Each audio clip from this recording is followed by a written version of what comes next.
मुख्यमंत्री जी अगर सोशलिज्म के खिलाफ हैं और सेकुलरिज्म के खिलाफ हैं तो हम एक बार को इसलिए मान सकते हैं क्योंकि बीजेपी के वो सदस्य नहीं रहे पार्टी के। इस स्थापना के समय पर भारतीय जनता पार्टी के वो सदस्य नहीं थे। वो तो मजबूरी में है क्योंकि उन्हें चुनाव लड़ना है, मुख्यमंत्री बनना है। भाई आपको सिंबल अगर चाहिए कमल का तो आपको सदस्य होना पड़ेगा।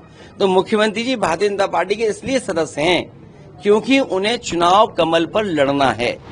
इसलिए मुख्यमंत्री जी की बात तो मैं समझ सकता हूँ कि उन्हें सेकुलरिज्म सोशलिज्म पढ़ाने, क्योंकि स्थापना के समय पर उन्हें कोई इंटरेस्ट बीजेपी से नहीं था। भारतीय जनता पार्टी सेकुलरिज्म और सोशलिज्म के खिलाफ क्यों है, उनको पन्ने पलटना चाहिए। मुख्यमंत्री जी तो समझ सकते हैं क्योंकि वो बीजेपी के सदस्य नहीं है। देखिए, मुख्यमंत्री जी अगर सोशलिज्म के खिलाफ हैं और सेकुलरिज्म के खिलाफ हैं तो हम एक बार को इसलिए मान सकते हैं क्योंकि बीजेपी के वो सदस्य नहीं रहे पार्टी के।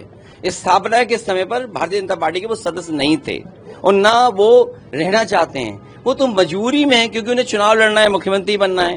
भाई आपको सिंबल अगर चाहिए कमल का तो आपको सदस्य होना पड़ेगा। तो मुख्यमंत्री जी भारतीय जनता पार्टी के इसलिए सदस्य हैं क्योंकि उन्हें चुनाव कमल पर लड़ना है, वरना वो भारतीय जनता पार्टी के सदस्य नहीं है।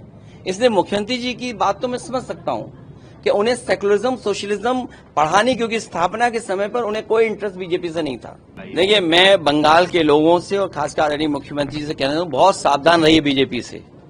कोई भी घटना होगी, अगर आप निष्पक्ष भी कार्रवाई करना चाहेंगी तो उससे पॉलिटिकल लाभ लेना चाहते हैं बीजेपी के लोग। आए दिन यहाँ बलात्कार हो रहे हैं यूपी में। आप सोचिए, अयोध्या सबसे पवित्र धरती, वहां बलात्कार हो गया। लखनऊ में बलात्कार होते हैं, कहाँ नहीं होते। और महिलाओं की छेड़खानी में सबसे आगे उत्तर प्रदेश है। वो इसलिए क्योंकि यहाँ की सरकार कानून व्यवस्था के अलावा सब पे ध्यान दे रही है। पत्रकार क्या कर रहे हैं, नेता लोग क्या कर रहे हैं, वहाँ क्या हो रहा है। तो अगर कानून व्यवस्था पे ध्यान नहीं देंगे तो यही हालत होगी। उत्तर प्रदेश नंबर 1 है सब चीजों में।